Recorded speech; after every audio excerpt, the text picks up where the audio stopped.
sommes mardi aujourd'hui et c'est véritablement maintenant que la semaine commence. Bonjour à tous et bienvenue dans la matinale qui ouvre les portes de la Côte d'Ivoire. Aujourd'hui, dans cette émission, de quoi allons-nous parler? Le viol de correspondance. Vous vous demandez ce que c'est? Oui, je me suis même posé la question hier et dans les recherches, j'ai vu que c'est quelque chose qui est juste à côté de nous, oui, au quotidien.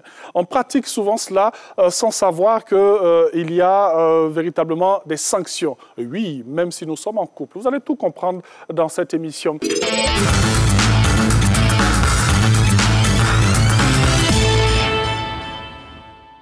Sandrine Adon, oui, que nous retrouvons. Rebonjour. Bonjour. Moi, j'aime bien ce sujet. Oui. Oui, hier, j'ai fouillé, j'ai fait, mais c'est quoi ça et tout. Mais quand j'ai vu à côté, est-il permis de fouiller dans le téléphone d'autrui? C'est tout simplement ce que ça veut dire. Oui. Quand on parle de viol de correspondance. Oui, entre autres. Entre autres. Entre autres. Ah, OK. Entre autres. Parce que justement, c'est ce que nous faisons actuellement. C'est rare de voir une lettre au jour, maintenant, de nos jours. On voit plus facilement un SMS, on voit plus facilement un email, un message sur WhatsApp ou tous les autres canaux. Est-ce qu'on écrit des lettres en ce moment, maintenant? Bon, peut-être des lettres de démission? Voilà, parce qu'il faut mais là, on l'emmène pas, on l'envoie par mail même. Voilà, même la lettre de démission maintenant. Voilà. Tout est tellement digitalisé. Exactement. Donc le document physique, on le voit rarement. L'écrit physique, mais on voit plus d'autres documents digitalisés, numérisés et tout ça. Donc en gros, la correspondance, c'est ce qu'on échange avec quelqu'un d'autre. OK. En principe, c'est privé. Ça relève du domaine privé. Donc à partir du moment où quelqu'un, sans votre autorisation, vient avoir accès à cette correspondance-là, on peut commencer à parler de viol de correspondance. Mais ça sera encore plus grave quand cette personne-là va ouvrir votre document ou même aller jusqu'à le supprimer. Ah, OK. C'est à ce moment-là que ça va devenir une infraction. OK. On a bien compris, on a planté le décor, Exactement. on sait ce que c'est et tout, mais nous allons entrer chez nous à la maison et nous allons nous intéresser au conjoint, Exactement. au couple. Ça existe? Bien sûr, parce que justement... Oui, certes, ça existe, mais je veux dire, est-ce qu'on va jusqu'à la sanction quand on rentre dans le couple? Oui. Ah! Oui. Allons-y, j'aime bien ça. D'accord. Allons-y. Donc, il y a quelque chose, la question que les gens vont se poser, ça veut dire qu'il n'y a... on se dit que quand on est marié, il y a la vie privée, c'est le couple. Bien sûr. En règle générale, quand on dit on a porté atteinte à ma vie privée, c'est qu'on est venu dans mon intimité, peut-être avec quelqu'un avec qui je partage ma vie. Comme on dit dans mes 5 mètres. Exactement. Voilà. Mais entre ces deux personnes-là, la loi veut nous faire comprendre qu'il y a malgré tout une vie privée dans votre vie privée. Si on veut le comprendre comme ça. Donc, si on comprend bien, c'est vrai que nous sommes ensemble. Nous sommes mariés, nous sommes conjoints et conjointes, mais nous avons droit en ce qui concerne la correspondance, à une vie privée. Donc, ça reste à moi jusqu'à ce que je donne la permission à l'autre de pouvoir y avoir accès, qu'on soit concubin, qu'on soit marié depuis 25 ans, 30 ans. La loi n'a pas tenu compte de cet aspect de conjoint-là pour lever la règle. Donc, peu importe votre statut, vous tombez sous le coup de la loi si sanction il y a. Il y a beaucoup de personnes qui n'ont pas aimé ça. Malheureusement. Mais c'est pour ça qu'on en parle, justement, pour qu'on puisse savoir. Et ça ne veut pas dire que c'est quelque chose qui passe simplement. C'est une infraction. Donc, vous risquez jusqu'à 1 an d'emprisonnement. C'est beaucoup. De 1 mois à 1 an d'emprisonnement parce que j'ai fouillé dans un téléphone. Dans un téléphone. C'est lourd, c'est grave. Et il y a une amende qui va jusqu'à 200 000 francs. Ah, OK, quand même. Donc, 1 an, 200 000 francs, c'est beaucoup. Et surtout, quand vous allez jusqu'à capter l'information. Donc, j'ai reçu, je fais une capture d'écran et puis je me l'envoie. Dans ce cas-là, la peine, ça va plutôt de 6 mois à 1 an d'emprisonnement et l'amende va jusqu'à 1 million de francs CFA. OK. Donc, si on comprend bien, entre époux et concubins, il n'est pas permis de fouiller dans le téléphone de l'autre. Sans l'avis de l'autre. Sans l'avis de l'autre, exactement. Alors, donc, on parlera de viol de correspondance à partir où la loi précise quand même quelque chose, il faut le dire, de mauvaise foi. C'est-à-dire que pour qu'on parle, pour qu'on dise qu'il y a une infraction, il faut qu'il y ait cet élément-là, votre mauvaise foi. Bon, après, on va se dire à quel moment il y a de la mauvaise foi derrière. Il y a de la mauvaise foi quand c'est assez déloyal, quand on le fait peut-être sans l'autorisation de l'autre, avec une idée arrêtée derrière. Oui. Maintenant, si l'autre personne le sait, qu'elle vous regarde faire, on va dire qu'il y a une sorte d'accord tacite. Parce qu'il faut que ce soit à l'issue. Je prends le téléphone, la personne me regarde faire, me laisse fouiller. Il y a une sorte d'accord tacite, mais à partir du moment où je le fais, derrière cette personne, sans son autorisation, et que j'agis de mauvaise foi, je peux subir ces années, disons 7 années d'emprisonnement là qui est prévu, donc il va jusqu'à 1 an d'emprisonnement. Et si je capte l'information, si je la diffuse, si je la fais passer à quelqu'un d'autre, c'est-à-dire, j'ai cette information, je vois une personne qui est en train de passer, les femmes aiment bien ça, prendre la photo, tu as vu, je viens de voir ton mari en train de passer. OK, oui. Et puis on prend la photo de cette personne, on est en train de... Celle qui l'a fait, disons, est passible de sanctions pénales. Merci de... Bon, ça va aussi pour les hommes. Pour les hommes, oui, voilà. C'est vrai qu'on prend cet exemple est courant, mais c'est pour les hommes aussi que pour les femmes. Exactement. Alors, moi, j'ai une petite question qui m'est venue en tête tout à l'heure. Je sors même de mon questionnaire, là.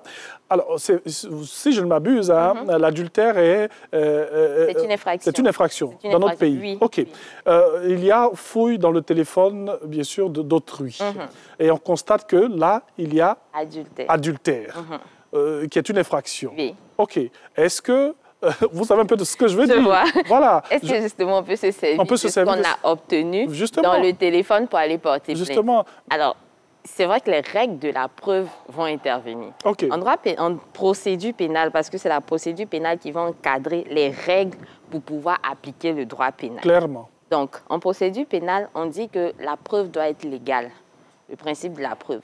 Donc, quand vous présentez votre preuve au juge, si le juge estime que cette preuve-là n'a pas été obtenue dans les règles fixées par la loi, il a, selon son intime conviction, le droit de l'écarter ou il peut retenir la preuve. Donc, tout dépendra. Tout dépendra du juge. Tout dépendra du juge, mais en principe, il y a le principe de la légalité de la preuve. Donc, si on estime que votre preuve a été obtenue de manière entre autres illégale, on va l'écarter.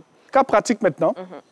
Pour la suite dans cette émission, Limata vit avec sa fille qui a 19 ans. Elle sait que sa fille a des conversations nocturnes et ramène parfois de nouveaux vêtements et de nouvelles chaussures à la maison. Elle a peur que sa fille ait de nouvelles fréquentations inappropriées. Elle se demande si elle peut librement fouiller dans son téléphone afin d'avoir des informations et entamer des poursuites au cas où. Là, on sort du côté de cet aspect conjoint-conjointe. Exactement. Là, c'est la mère et la fille. Exactement. Parce qu'il faut le préciser, le viol de correspondance ne se limite pas qu'au cas des conjoints. C'est vrai que ce sont eux qui aiment fouiller plus. Mais vous déposez votre téléphone, quelqu'un prend, il regarde, il prend des choses. Ou alors les parents, dans le but de veiller sur leur enfant, peuvent regarder et voilà, utiliser à bon escient ou pas. Ici, ce qui est bien dans la loi, c'est que les parents qui bénéficient, donc qui exercent l'autorité parentale, sont les seuls à qui la loi permet une excuse légale. OK. C'est-à-dire qu'il y a viol de correspondance en principe, même entre conjoints. Mais entre les parents et leurs enfants mineurs, il n'y a pas infraction. Mais là, elle a 19 ans. Exactement. Et c'est là qu'on allait en venir. OK. Parce que justement, elle a 19 ans et en Côte d'Ivoire, on est majeur à partir de 18 ans révolus. OK. À partir de ce moment-là, Limata ne bénéficie plus donc de cette excuse-là que la loi donnait aux parents d'enfants mineurs, puisque sa fille ici est majeure. Qu'à partir de ce moment, elle n'a pas le droit donc de fouiller librement parce que son acte peut être qualifié en une infraction, en viol de correspondance. Alors, question. Et si sa fille vit toujours sous son toit? Peu importe. Peu importe. Peu importe. Okay. Même si sa fille a 35 ans, qu'elle n'est pas mariée, qu'elle vit sous son toit, même si elle a 35 ans encore, même si elle a 18 ans et moi, qu'elle vit sous son toit, que c'est elle qui lui donne de l'argent de poche. C'est elle qui s'occupe d'elle. C'est elle qui fait tout, elle paye ses études, tout ce que vous voulez. Au regard de la loi, elle n'a pas le droit de le faire. Alors, la fille de 19 ans peut porter plainte contre sa mère. Librement. Sa mère aura quoi comme sanction? Ce qu'on a évoqué, 1 an, 1 an d'emprisonnement jusqu'à 200 000 francs d'amende. Oula, sa propre mère. Ses propres parents. Donc, c'est grave. Mais vous savez que nous, on est en Afrique, hein? Oui, justement. Tu fais ce genre de choses-là, on t'envoie à Kéibaï, hein, tu vois. Après, c'est vrai. Donc, en même temps, on a notre éducation africaine qui ne va pas forcément nous permettre de le faire. Mais n'oublions pas que les jeunes d'aujourd'hui aussi lisent. Et ils apprennent. Et ils regardent des choses. Donc, ils peuvent On est d'accord. Oui. Ils peuvent se permettre certaines choses qui ne sont pas forcément ce que les jeunes d'avant auraient fait. Okay. Donc, c'est possible et ils en ont le droit malheureusement. Donc, c'est peut-être une éducation, la conversation, les échanges, la communication qu'il faut. Mais se braquer sous le couvert de la loi, malheureusement, la fille de Limata, si elle agit comme ça, elle aura agi à bon droit. Si elle prouve que sa mère a agi de mauvaise foi. Et c'est peut-être sur ça qu'ils vont tabler, rechercher la mauvaise foi de sa mère dans l'action qu'elle pouvait. Parce que tant qu'il n'y a pas mauvaise foi, il n'y aura pas infraction. C'est clair. Alors, un autre sujet que moi j'aime bien. Yoel surveille son mari comme du lait sur le feu, car elle le qualifie d'homme à femme, en fouillant régulièrement dans son téléphone, en lisant et interceptant ses messages. Elle a compris qu'il avait des aventures, une maîtresse attitrée et même 2 enfants nés hors mariage. Elle veut alors savoir si elle peut utiliser ces preuves pour le poursuivre pour adultère au pénal et demander le divorce par la suite. On revient sur ce qu'on avait dit. Oui, on avait commencé à en parler tout à l'heure. Donc déjà, elle va chercher les preuves dans le téléphone. On peut déjà dire qu'il y a une atteinte à la correspondance de son conjoint. Seulement, pour utiliser ces preuves-là, dans ces 2 situations-là, comme on l'a dit, on va faire intervenir, ou bien le juge va regarder la légalité ou la liberté de la preuve obtenue, puisque c'est à partir de la preuve qu'on présente qu'on peut mener la procédure judiciaire en question. On a 2 cas de figure. L'adultère, pris dans son sens au droit pénal, c'est une infraction. De l'autre côté, dans le divorce, c'est une cause de divorce. Pour faire terre à terre, en matière d'infraction, on peut mettre la personne en prison. De l'autre côté, il n'y a pas prison, mais c'est divorce pour faute. Donc, vous pouvez payer des dommages intérêts dans les 2 cas. En matière de divorce, pour commencer par ça, on nous dit que les époux peuvent fournir pour ceux qui veulent divorcer pour faute, la preuve se fait par tout moyen. Donc, en principe, si on reste sur ce cas-là, par tout moyen, ça veut dire que vous pouvez aller trouver la preuve où vous voulez, à partir du moment où vous établissez l'existence d'une preuve. C'est ce qu'on peut comprendre. On a donné de l'exemple tout à l'heure de ce qui s'est passé au Burkina. C'est parce que justement, quelqu'un a soulevé le fait que la preuve a été obtenue frauduleusement qu'on a pu écarter cette preuve. Mais en l'état actuel des choses chez nous, elle peut utiliser cette preuve-là pour demander le divorce. Au niveau de l'adultère, ça sera un peu plus carré parce qu'on va faire intervenir, comme on l'a dit, la question de la liberté ou de la légalité de la preuve. Quand celle a obtenue selon les règles prévues par la loi, dans ce cas, le juge analysera s'il faut écarter la preuve ou pas. Si la partie adverse n'a pas demandé d'écarter la preuve, elle sera reçue et elle pourra l'utiliser. Mais il ne faut pas qu'elle oublie qu'en retour, son mari pourra la poursuivre pour viol de correspondance. Ah, j'imagine ce couple. Voilà. Un chic couple. Voilà. Donc, vu que on va dire que tu peux m'envoyer en prison, moi aussi je peux t'envoyer en prison. Donc, allons-nous tous. Ah, l'amour est fini. Voilà. Alors, notre dernier cas à proposer, eh bien, Adeba vit avec son chéri depuis 10 ans. Néanmoins, ils ne sont pas mariés. Dernièrement, elle a reçu un courriel. Elle a ouvert et a vu qu'il était appelé à un poste à l'étranger. Elle a d'ailleurs reçu un message, un email demandant confirmation qu'elle a vu dans son téléphone et son ordinateur, qu'elle a supprimé. Elle veut qu'il l'épouse avant de quitter le pays. Adja Kelly, sa sœur, pense que ce sont des actes répréhensibles et veut savoir ce que risque sa sœur. Alors, sa sœur risque gros. Tout à l'heure, ça, c'est un viol de correspondance par excellence. Oui, bien sûr. Parce que, justement, elle va avoir accès, ils sont concubins, certes, mais elle va avoir accès à ces courriels, à ces informations, et finalement, elle va même en supprimer quelques-uns. Rappelons-nous de la définition qu'on a donnée au départ, le fait d'ouvrir ou de supprimer des informations reçues, peu importe le canal par lequel on l'a reçu. Donc, ça peut être manuscrit, ça peut être par voie d'Internet, par mail, par SMS, par tout ce qu'on veut, tout ce qu'on utilise maintenant. Et elle reçoit cette information qui ne lui est pas destinée. Et elle l'ouvre et ensuite elle supprime l'information. Donc, il y a une mauvaise foi flagrante dans l'acte qu'elle est en train de poser. À partir de là, son concubin pourra la poursuivre pour viol de correspondance et elle pourra risquer jusqu'à 1 an d'emprisonnement et une amende allant jusqu'à 200 000 francs CFA. On le dit souvent, on pense que ça fait rire, c'est drôle, c'est vrai, c'est qu'on va tous nous mettre en prison. Oui, mais la règle existe. Donc, il ne faudrait pas qu'on soit étonné si quelqu'un la met en pratique.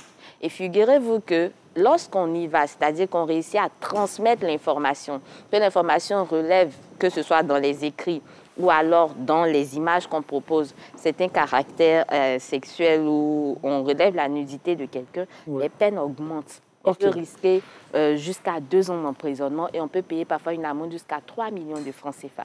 Donc faisons attention à ce qu'on capte pour transmettre à quelqu'un ou qu'on capte pour divulguer. Donc, je vais prendre des photos, je vais te montrer que ta femme ou ton mari est en train de commettre telle action. Et si cette action-là, cette photo qu'on est en train de transmettre a un caractère quand même assez évocateur sur un autre plan, on risque gros.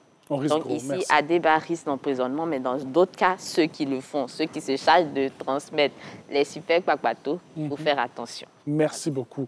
Merci à Sandrine Adon. Ce qu'on retient, c'est que ce n'est pas permis de prendre le téléphone d'autrui, que ce soit votre ami, votre conjoint, votre soeur, vos proches, même votre mère et votre père. Ce n'est pas normal de prendre le téléphone d'autrui, de fouiller et surtout de divulguer les informations que nous avons à l'intérieur. Merci beaucoup pour ce sujet très intéressant qui nous interpelle sur des habitudes que nous avons, de très mauvaises habitudes que nous avons chez nous à la maison et puis qui perturbent l'existence de tout un chacun. Après, si on a l'accord de l'autre, il n'y a pas de problème.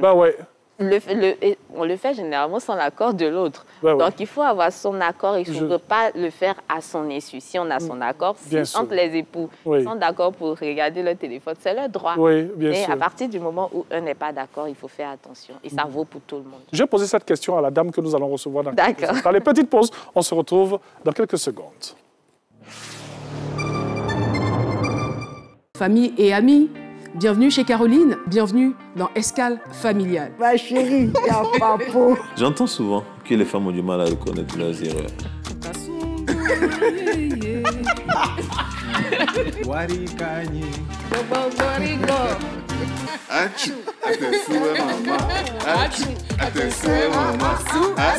Qu'est-ce qui vous a plu en lui à l'époque? Il était simple. Dans un couple, il y a toujours des hauts et des bas. Avec le grand amour, avec le grand cœur que tu as su prendre soin de nous et nous transformer aujourd'hui. 89e minute et 17e seconde, la Côte d'Ivoire égalisée. J'ai compris que toi, à côté de moi, j'allais toujours égaliser toutes les situations, même les plus difficiles de ma vie. Parce que derrière chaque personne, il y a une famille. Et en chaque famille se cache une vie et des valeurs. Je vous donne rendez-vous chez moi, dans Escale familiale, une émission prestigieuse, inédite et sensationnelle. Retrouvons-nous chaque samedi à 18h50 sur RTI 1. Rediffusion dimanche à 11h25.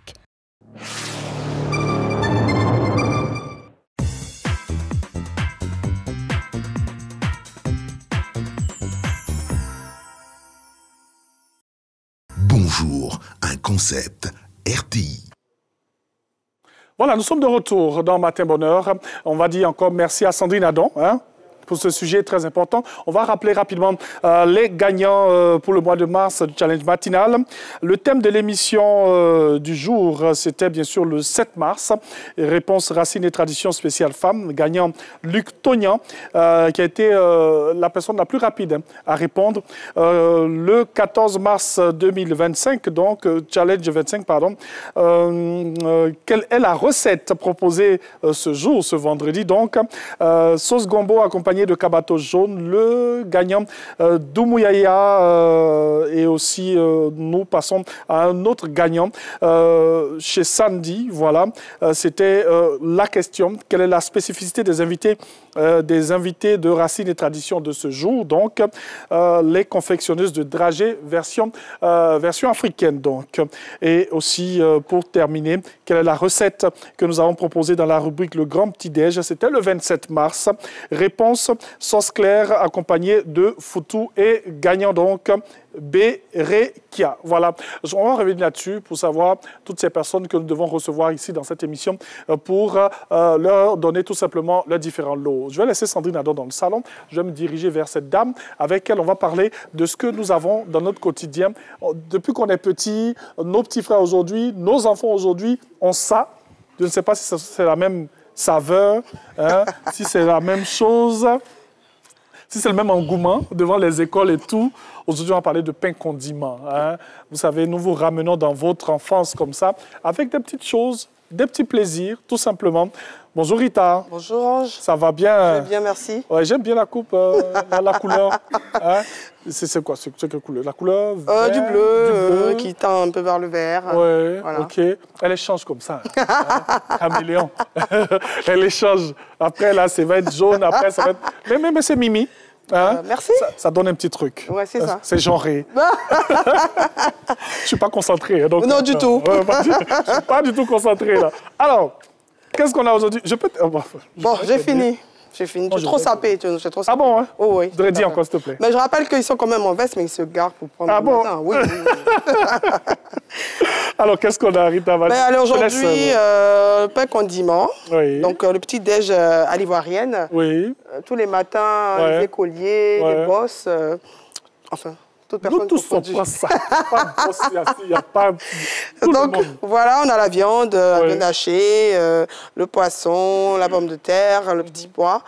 Les œufs, l'avocat, bon, on a bien d'autres choses, hein, même pour cette émission, on a pris que ça. Ça va être étonnant que certaines personnes ne sachent pas ce que c'est que pain condiment. Tout le monde le sait. Eh bien, ce sont des sandwichs à l'ivoirienne. Voilà, tout simplement. Hein? Du pain avec tous ces pépites-là. C'est vrai que quand vous voyagez, quand vous allez peut-être à Paris, vous êtes sur les Champs-Élysées, vous passez quelque part, là, vous prenez du pain avec du jambon, du fromage. Chez nous ici, pain condiment. Voilà. Et ça réussit toujours. Alors, c'est vrai qu'il y a... Est-ce qu'on peut avoir d'autres choses? Oui, bien sûr. On a la crudité. Parce qu'aujourd'hui, avec la santé, il y a des personnes qui font attention. Donc, on a la crudité, du chou, des carottes, et puis on met... Tomates, oignons. Voilà, la vinaigrette. Et puis après, il y a le poulet haché. Ah, OK. Bien sûr, le poulet haché aussi. Comment on fait, par exemple, le poulet haché? Alors, il faut émietter juste la chair du poulet. L'assaisonner avant, à la maison. Non, je veux dire, on précuit... Oui, bien sûr. Bien sûr, on précuit le poulet. On hache, enfin, pas forcément à la machine. On peut le faire à la main. Le poulet, et puis après, on l'assaisonne, on le garde. On le fait revenir avec les oignons et tout. Puis voilà, c'est bon. Et tu vois que je connais les mots, hein, précuit, tout ça. Ah, je fais la cuisine. Hein. Ah, super. Ah, je suis comme Renaud. Hein? Ah bon? Ouais. Super. Mais lui, il travaille tous les week-ends. Hein? Moi, c'est quand je veux.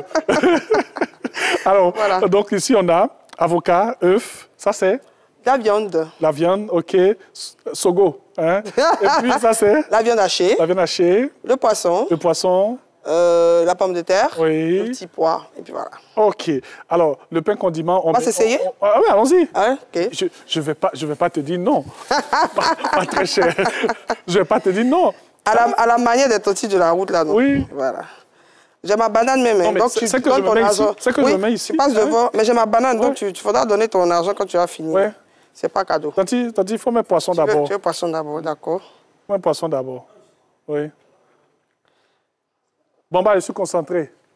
Voilà. Avec quoi encore? Ouais, même petit pois. C'est qu'elle est bien, là. Quand tu choisis, tu ne donnes pas le montant. Hein. Non, il faut mettre d'abord. Mais œuf. Voilà. Faut mettre œuf. Ensuite? Ouais. Ah ben... tout à l'heure. Non, normalement, sa rubrique est finie. Il n'a pas pu résister. Normalement, sa rubrique est finie. Merci. Donc, j'y prends le pain? Vous voyez, non? Non, Renaud dit d'aller allumer ton micro, tu vas venir. C'est pas moi qui ai dit. Non, on n'a pas besoin de ça. Vous voyez? Mais... il a pris ton pain, hein? Renaud n'est pas musulman? Non. Il a pris ton pain. Comment? Il est parti avec ton pain. Non, qu'il aille. Voilà. Non, il n'y a pas de souci. Hein? Bon, t'as dit faire mon pain. D'accord. Faut faire mon pain. Tu veux la queue ou le milieu? J'ai la queue, moi. Faut même beaucoup là-bas. Je fais la même chose. Oh. Allons-y. Le poisson. Oui. Ensuite quoi? OK. Toujours, oui. Il a pris ma recette. La composition. Oui. Les œufs. Oui, œufs, oui. Sandrine, donc, qu'est-ce que tu prends? La viande, mais c'est bon? Oui. Juste un peu de viande, voilà. C'est bon? Oui, c'est bon. Et voilà. OK. Sandrine, tu prends quoi? Des avocats. Elle veut pain avec avocat. D'accord, c'est fait. Tout de suite. Voilà. Je vais te servir. C'est combien, Dandy? Ça fait 500 seulement. Hein, ok, tout à l'heure. Aïe, hein? on peut manger à crédit comme ça.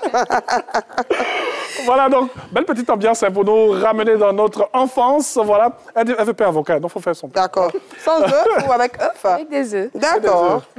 Cher maître. Seulement? Oui, c'est suffisant. OK. Si vous continuez pas le jeune comme Bamba, hein? Ouais, Bamba lui fait les 6 jours, Hassan aussi et tout. Il dit que ce n'est pas forcé, ce n'est pas obligatoire, mais c'est obligatoire. Hein? Pour l'émission, c'est obligatoire. Allez, on va juste faire un petit clin d'œil à tous les chrétiens qui continuent le jeûne, à une partie de la communauté musulmane qui a les 6 jours, voilà, même s'ils sont des 6 jours un peu souples, c'est ça, non? Ce sont les 6 jours un peu souples. Ici, dans cette émission, on avait envie de vous faire revisiter, bien sûr, l'enfance, hein? Un petit mot rapidement avant de terminer. Toujours heureuse de venir sur ce plateau, présenter ce qu'on a de plus précieux, qui est la nourriture en Côte d'Ivoire. Ça ne veut pas dire qu'on mange seulement au travail, c'est sûr. Et vous rappeler aussi qu'on a eu quand même une bonne enfance et bon, on espère que ça continue pour nos enfants et puis nos petits-enfants, tout simplement. Il faut garder nos valeurs. Bien sûr, voilà, bien sûr. En tout cas, merci beaucoup. Moi, j'ai dit toujours qu'on fait ça, ça me rappelle mon enfance à Williamsville. Ce n'est pas de ma faute, c'était chic, c'était doux. Hein? Merci beaucoup. Merci à Sandrine Adon. Merci à toutes nos équipes. Et puis, n'oubliez pas hein, que forcément, oui, accompagné de jus. Il y a jus. Oui, bien sûr. Yamogo, Tommy, Citron. Tommy, Citron. Hein. En tout cas, merci beaucoup. On va se retrouver demain. On aura une belle petite émission à vous proposer, des petites surprises et tout. On va essayer de voyager à travers des sujets très intéressants. Merci d'avoir été en notre compagnie. N'oubliez jamais de mettre Dieu au centre de tout. C'est le seul qui gère. Que Dieu vous garde au revoir.